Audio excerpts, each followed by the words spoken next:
Hey everybody, this is Darwin Reina. I'm the Festival Director of Hospitalejo Vega International Film Festival. Today I have an honor to have two great filmmakers from the UK. It's a girl and a man, Emily and Ala. How are you guys? Yeah, good, thanks. How are you? I'm doing good. Thank you so much for being with me. They made this great film. It's a Patron. It's in our festival. They have 5 nominations: Best International Short Film, Best Horror Short Film, Best Director, both of them, Best Cinematography, and Best Actress. Wow. And where is the idea Patron coming from, and what is the title? Yeah, thanks. Yeah, the idea came from just Harvey Weinstein. Basically, it was at that time. I was looking to make my first film, my first short film, and I was obviously pretty disgusted at what I was reading in the news, and that really just kind of spurred me on to write Patron. And yeah, I think if anything, it was just because I wanted to do something positive and good for my first film, my first professional film, and that's why I chose to do it. Well, how many drafts do you do in Patron? Do you remember how long it was write it for you? Tell us a little bit about that process. I think it probably took about a couple of days to write, and then you just spend a lot of time refining the dialogue and making sure that the motivations between all the characters are spot on. So it took, yeah, I don't know, it probably took a few weeks to get it right. Because I kind of had to give you a couple of notes, which I know is awful giving notes to a writer because they have such a wonderful understanding of the characters, and then as a producer you kind of step in going, what about this? And you feel so bad cutting because he writes such wonderful dialogue, so you just feel bad going, what if we just strike through this? And that was a really horrible process, so I do apologize for that, Alon. That's all right. No, I think it did make for a better film, and I think that was the thing as well with the short film format. It was, I don't know, what was it? It was probably about 20 pages. It was just under 20 pages, wasn't it? Yes, yeah, it was. Yeah, so I think we got it down to about 11 or 12 pages. Wow. And then we got going. That's complicated. Actually, in writing, I mean, when you're in post-production, you can really reduce the time of a film.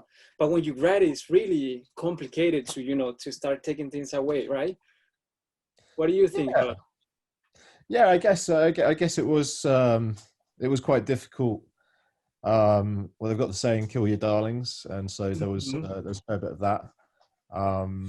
I don't think it was as difficult as maybe other scripts that I've got, simply because it was a chamber piece. It was set in one room with 3 characters, so it was actually, in some ways, and there's a lot of theme and character in that piece, but there's not so much plot as well, because obviously I think when you are writing a feature and you have to remove a plot point, then that just becomes hellish, because there's a lot that you need to redo and rethink.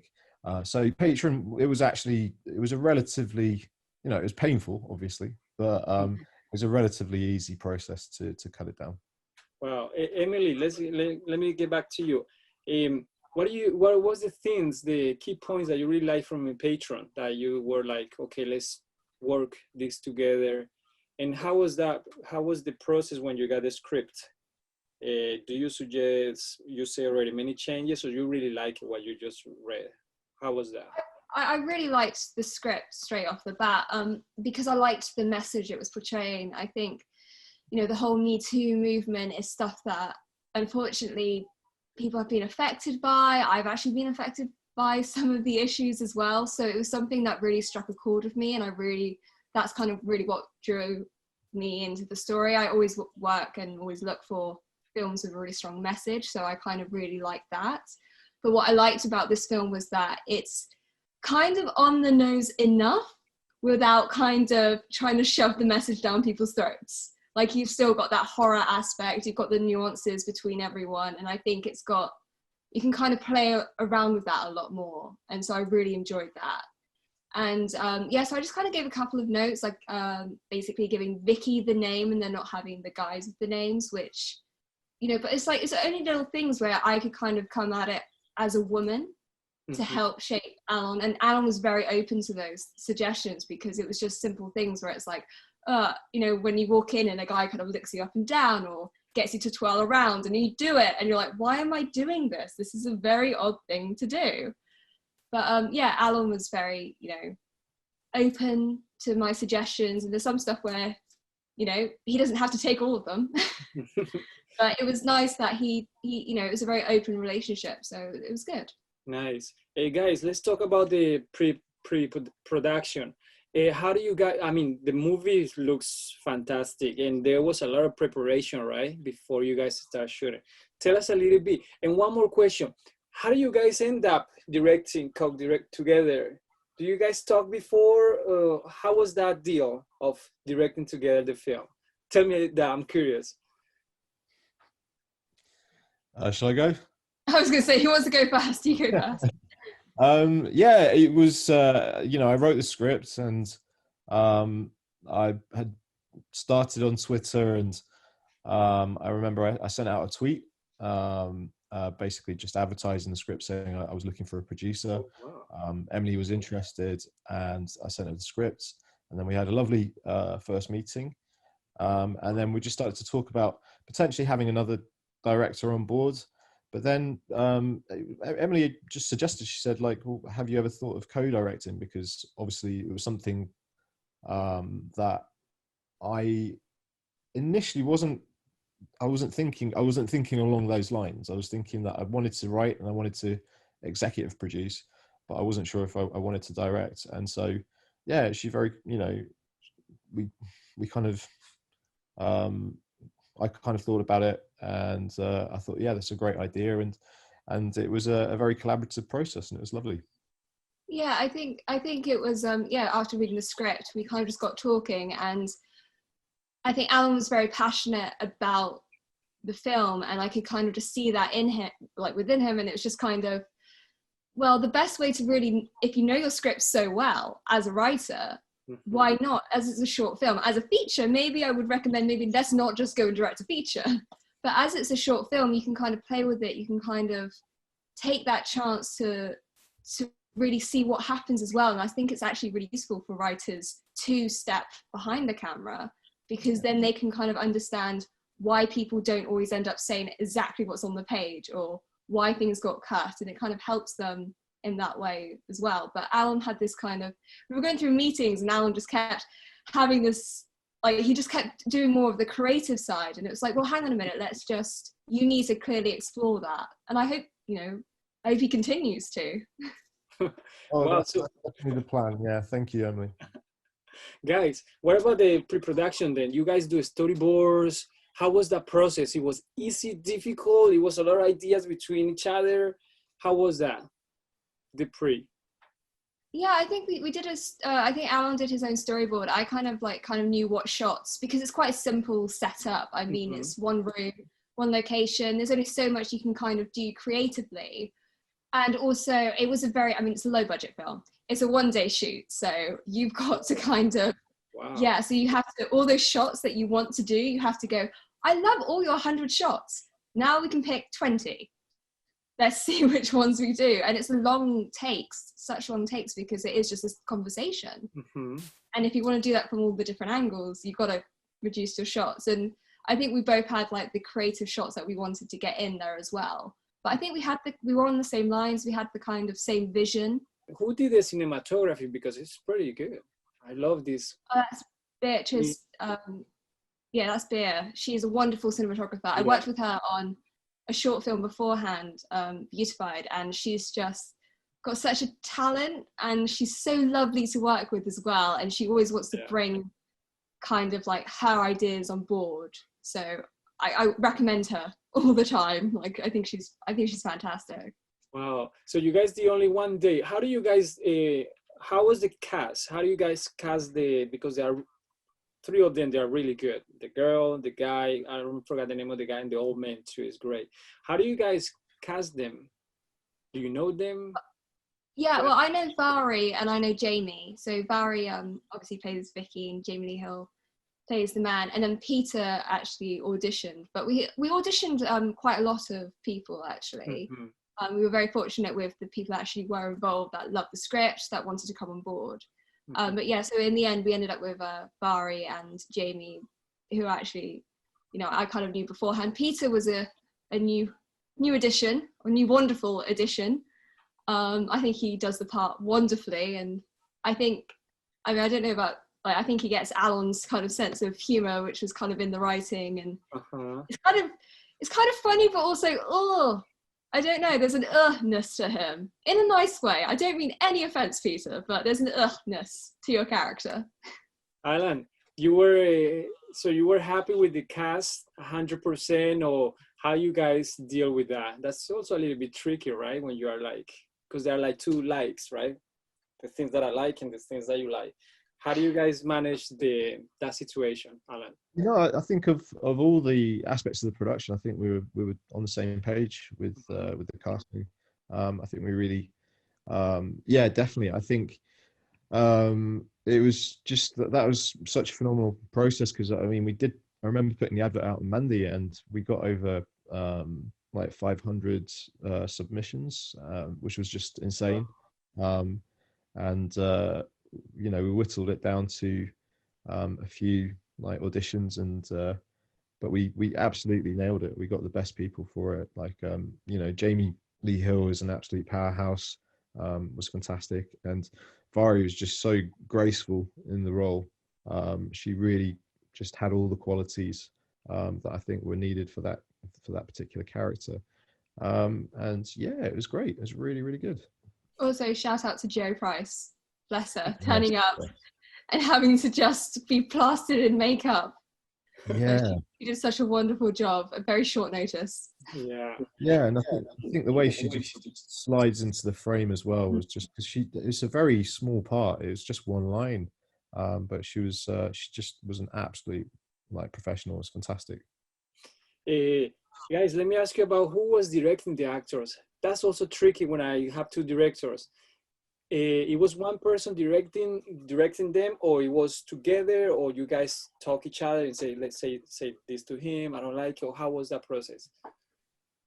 I think because it's written in such a way, and because we cast the right people, I think there wasn't a need for much direction for the actors. I think we both worked with them, and we both kind of had our ideas, but because the characters are so kind of on the page, and what they brought to the character was kind of what we cast them for. It was a bit, you don't really need to do that much tweaking to them actually on the day. Yeah, there was pretty much no prompting in any take. I think it was phenomenal. I think it was more just about getting the correct shots, and making sure that the lighting was on. And I remember we had a bit of a, I think B was just really trying to get this one shot perfect, because I think there was we were having to fence off an area of this set that we were using, and she just keep going and going and going until she got it right, and it was just fantastic. Nice. Very very rewarding day. Right. Emily and Alan, Emily is an actress as well, actually. Besides she's a director, she's an actress. What do you guys like from actors? I mean, besides two things, right? The appearance that you're looking for, and they need to be well prepared, know the lines and all that stuff, the character. What else you guys like from an actor as a director's perspective? What do you think, Emily? I kind of look for someone that brings something slightly different to the role, someone where it's kind of they've taken what's on the page and then they've just kind of gone one step further, and actually just kind of really listening and having kind of that understanding of where the character's coming from. Because I feel like there's a lot of great actors where they will deliver their lines amazing, and then you just can tell that they've just kind of switched off. And obviously this is a conversational piece. Jamie has to constantly be listening. Mhairi, they all have to be kind of turned on the whole time. So it takes a lot of energy, and it's quite a hard thing to do, is actually just really listen to people.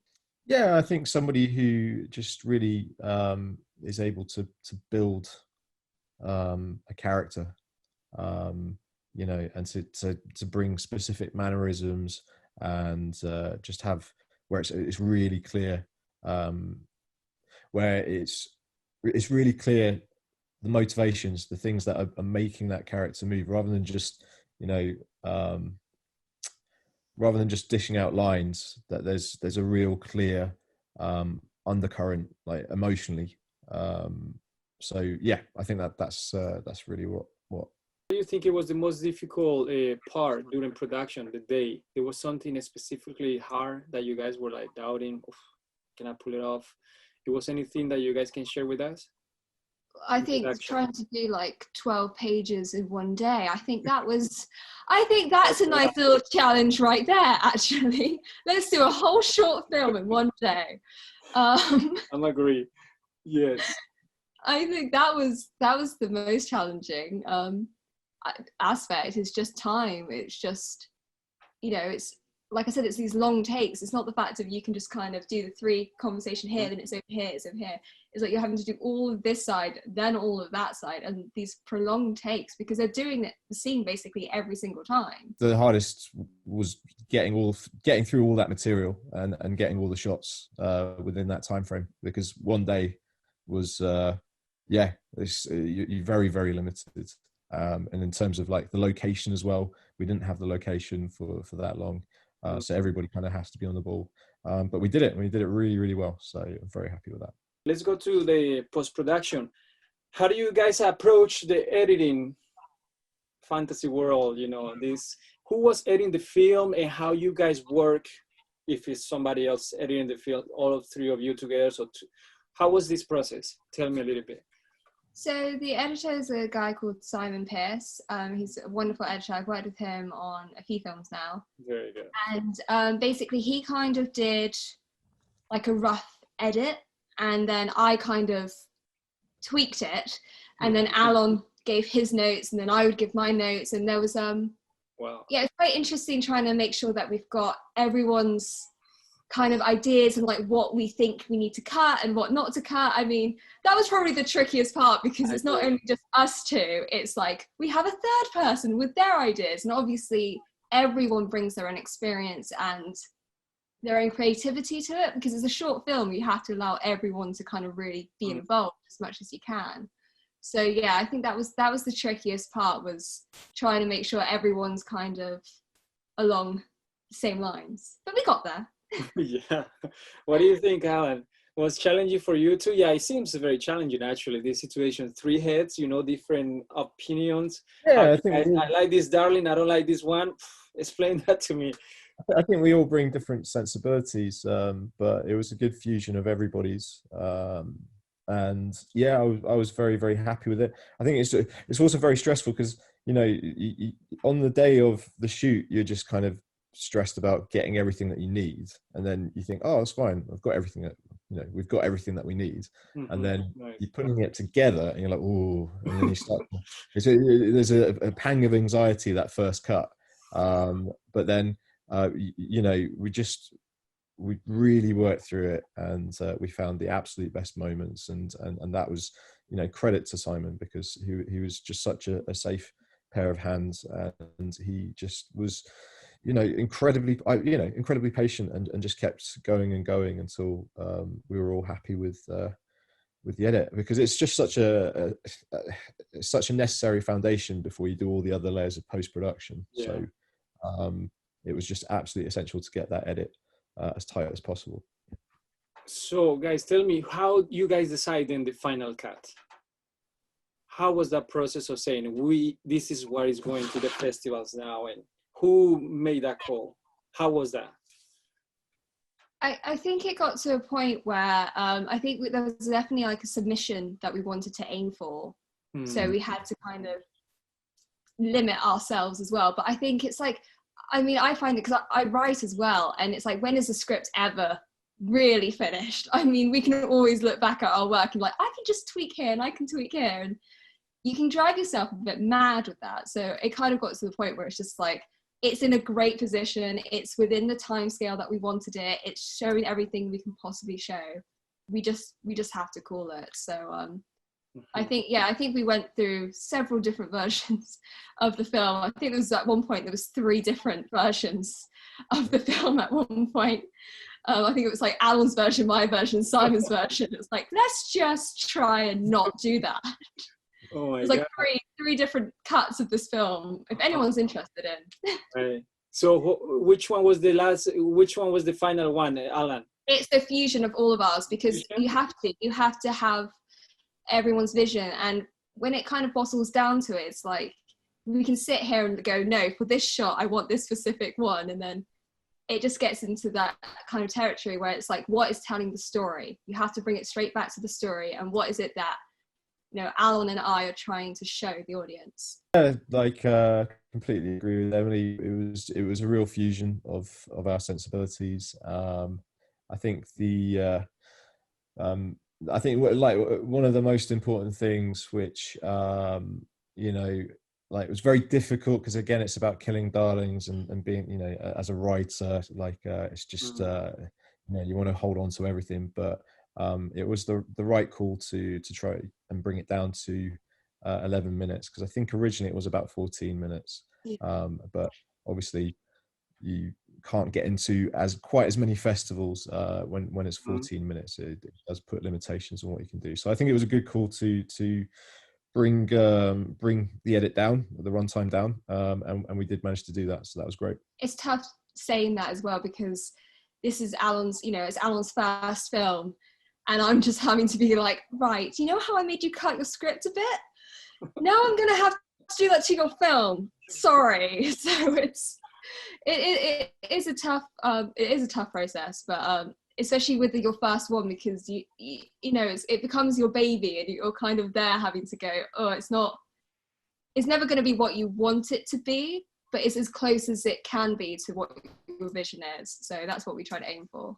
Absolutely. I'm gonna ask you one more about that. Do you guys get feedback from people you guys show it to, you know, singular people or know about filmmaking? And if you guys did that, do you get affected by any feedback, wrong feedback? Oh, maybe this, or not really? How was that process? You guys show it to people or not really before you release it? I showed it obviously to our composer, and he actually kind of helped with a bit of a moment where we were looking at the edit, and he was just like, something's changed about this edit, where he loved one and then the other one was like, oh, there's something that's kind of missing. And I was quite intrigued by that, and I watched them both back and I kind of understood what he meant. So it was just quite interesting, because like I said, even though he's coming at it from a composer's point of view, it was just like there was clearly something that he really wanted in it. And it kind of, we kind of played with it all the way to the end.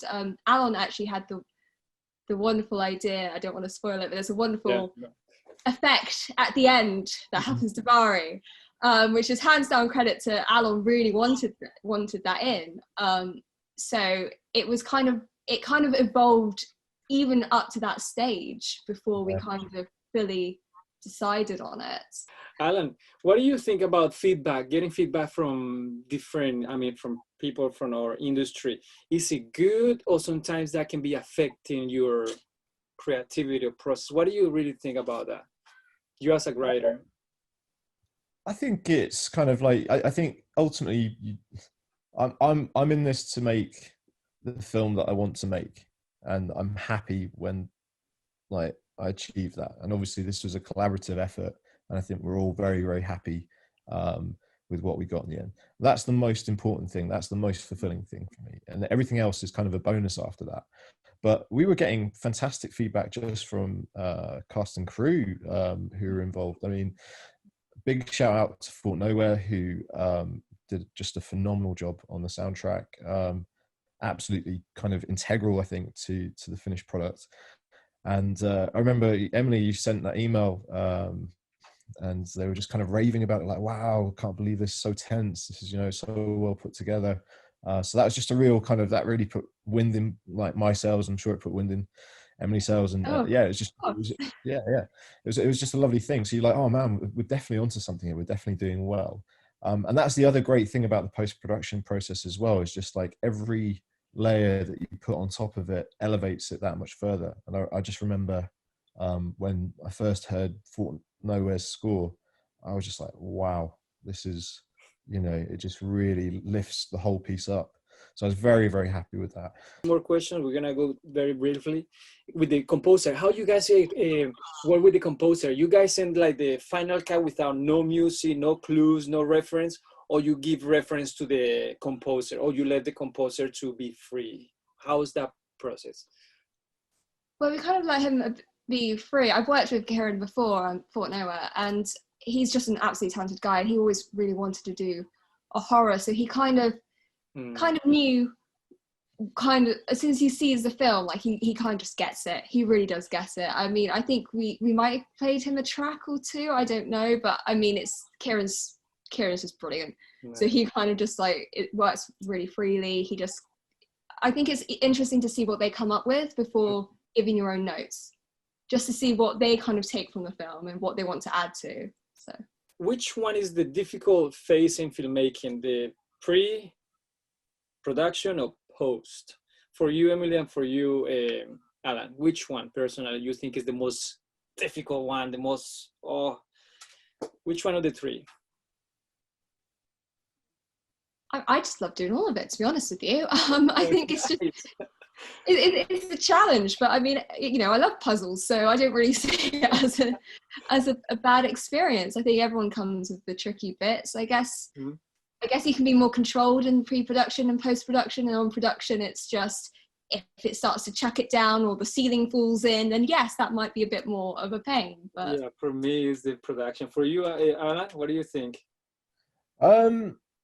Yeah, I think, you know, pre was a joy. Like, production was just really exhilarating. I think the most stressful part was, for me, I thought was definitely post-production. I was still enjoying it, still loving it, but it's just like, that's when everything counts. It's like when everything has to kind of mesh together properly, and you get that product that you know, is in the mind's eye of everybody. And that's what, when you want to do everybody that's involved proud as well. And I think that's when you feel the pressure, for me anyways. But I did enjoy it. I definitely enjoyed it, because every time, like I said, we added a layer and I could just start to see how it was all coming together. That was just such a rewarding process. But there's always that little bit of stress of just like, oh man, we've got to nail the next bit. But we did. So I'm very, very happy. Besides that, what do you think is something that you guys learned to do different in the next project? Was references. The quality of your references means that everybody kind of gets what you're saying and what you're after. Whereas if you hand over a reference which isn't quite clear enough, then that creates confusion, I think, and it just sort of delays everything. So for me, like that was my thing, because I think going forward, it's just like really, really pick those references really carefully before you go into production, because it just makes everything faster and cleaner. So yeah, I think that's probably right. my perspective. Nice, guys. I would be very happy to have you. Thank you very much, Emily and Alan, for a Patron. Congratulations on your nominations and all success you're having with this film. It's amazing. I envy you guys in the good way. And I hope to see you around, okay, guys? Thank you so much. Thanks, Darwin. It's good to finally to meet you face to face. Thank you, guys. All right, take care.